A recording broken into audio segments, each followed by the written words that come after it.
Good evening everyone. এখন আমরা যাচ্ছি লাল চকে এবং অন্যান্য প্লেসে, দেখি কি আছে।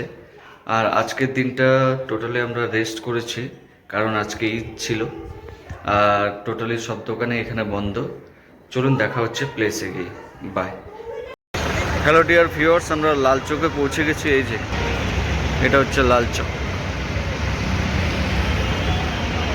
লাল চক শুধু একটি মোড় নয়, এটি কাশ্মীরের ইতিহাস, রাজনীতি ও সংগ্রামের এক নীরব সাক্ষী। এটি বহু বছর ধরে কাশ্মীরের রাজনৈতিক আন্দোলন, বিক্ষোভ ও নিরাপত্তার প্রতীক হিসেবে পরিচিত।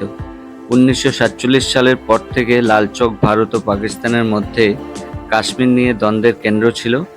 বিশেষত বিজেপি নেতা মুরলী মনোহর যোশী 1992 সালে এখানে জাতীয় পতাকা উত্তোলন করেছিলেন।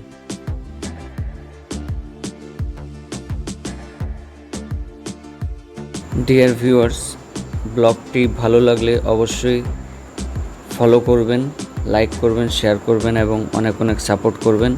আবার দেখা হচ্ছে অন্য ডেস্টিনেশনে। ব্লগটি এখানে শেষ করলাম। বাই।